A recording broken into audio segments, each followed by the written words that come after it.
Fala galerinha, hoje a gente vai falar um pouquinho sobre tecido epitelial. Bom, e para falar desse tecido a gente vai pegar algumas características gerais. E uma delas é que existe a justa posição celular. O que seria essa justa posição? Seria quando duas células ou mais estão intimamente ligadas entre si. E isso vai gerar uma consequência. Vai existir pouco líquido entre essas células, que vai ser uma das características que vai apresentar, beleza?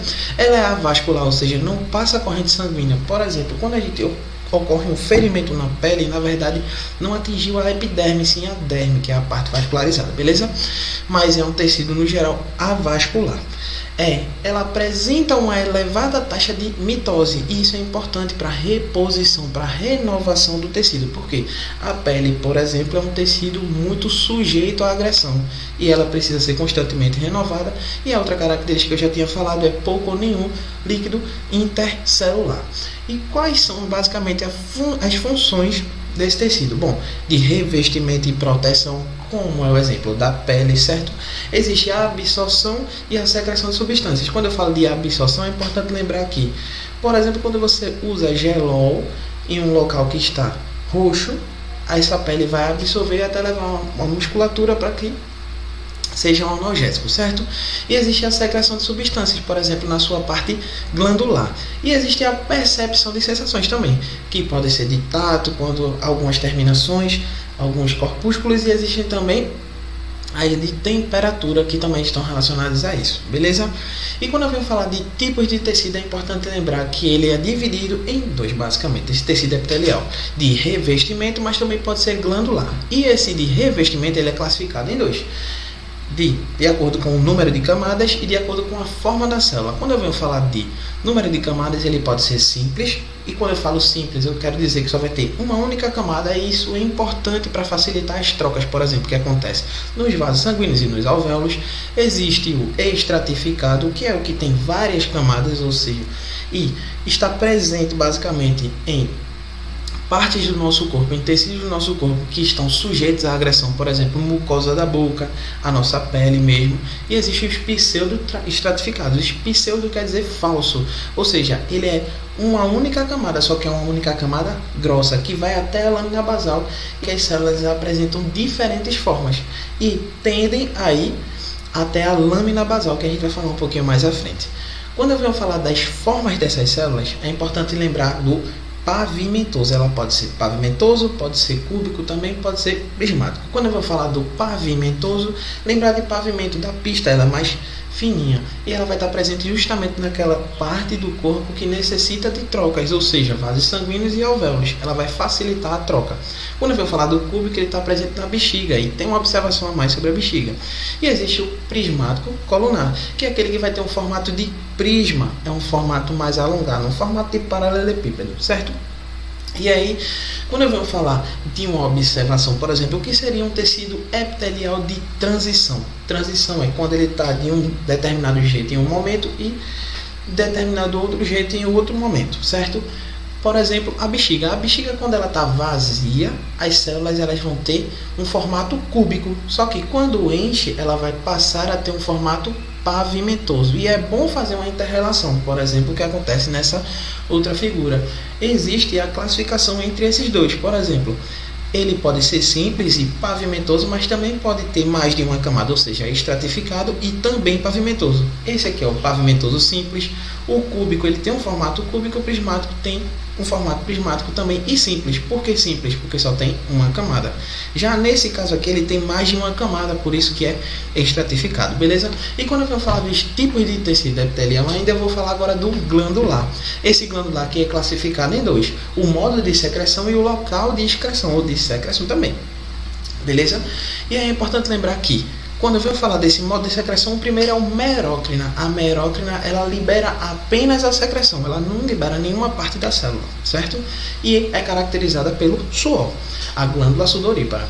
A apócrina pede uma parte do citoplasma vai sair, ou seja, libera a secreção também, mas uma parte desse citoplasma vai sair. Qual exemplo? A glândula mamária, certo? E existe a holócrina, quer dizer tudo. Holócrina, ela vai liberar a secreção, mas também vai liberar todo o citoplasma da célula.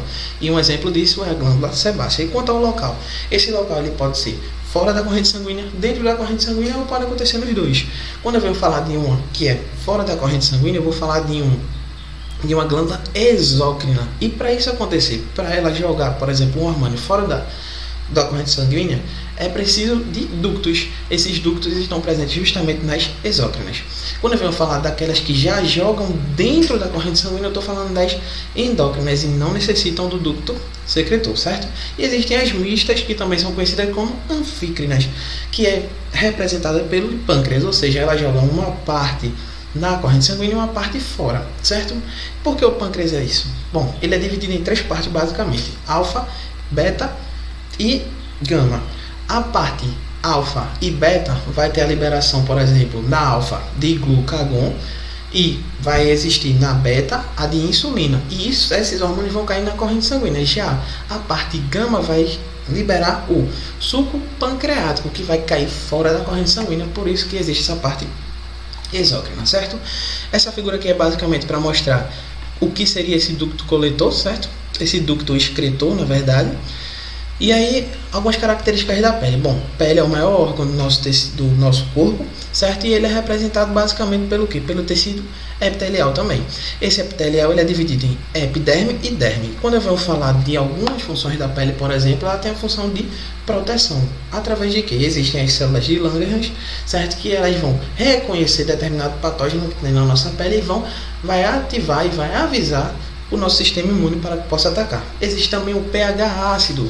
Bactérias, por exemplo, que convivem em pH alcalino, ou seja, pH básico, ela não consegue viver na pele, por exemplo.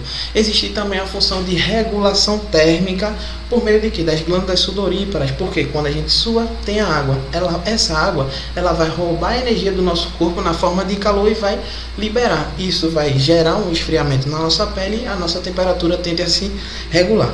Certo? Existe a função sensorial, que é feita através de algumas terminações. Por exemplo, a de Ruffini. Essa de Ruffini está relacionada com calor, é a percepção de calor. Os corpúsculos de Pacini, P de Pacini e P de pressão, certo? Vai estar relacionado com tato e vibração.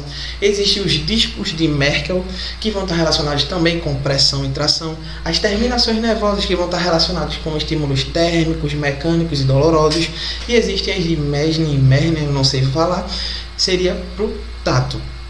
Certo? E existem as terminações de Krause. Essa terminação de Krause está relacionada com o frio. Beleza? E quando eu venho falar da epiderme em si, é importante lembrar que ela é dividida em 4 camadas. Indo da mais interna para mais externa seria de que maneira? A camada basal, que é também conhecida como germinativa, é aquela que é a base. Existe a camada espinhosa. E essa camada espinhosa ela apresenta algumas especializações de membrana para que essas células consigam ficar justapostas, certo? Existe a camada granulosa, que fica um pouco acima, e a camada córnea, que é aquela que está bem no finalzinho, que é composta por células mortas, que são ricas em queratina, certo? E são mais achatadas. E aí, para falar basicamente da pele em si, as diferentes tonalidades de pele se devem a maior quantidade de melanina. Mas quem libera a melanina? Melanócitos. Então vamos entender. Todas as peles elas têm basicamente a mesma quantidade de melanócitos, a mesma quantidade de células que liberam melanina. Mas as peles mais escuras elas tendem a ter mais melanina, ou seja, esses melanócitos eles tendem a liberar mais melanina. Já as peles mais claras, mesmo tendo a mesma quantidade de células, eles tendem a liberar menos melanina. E o que é que influencia além dessa melanina? A presença de vasos sanguíneos e de caroteno também. Aqui basicamente seria como é a pele, a camada basal, certo? A camada espinhosa, a granulosa e também a córnea, que é aquela de células mortas e mais achatadas. E quando eu venho falar da derme, é importante lembrar que ela apresenta quais funções? A de suporte e a de nutrição para a epiderme. E ela é dividida basicamente em 2 camadas. A papilar, que serve para aderir com aquela epiderme.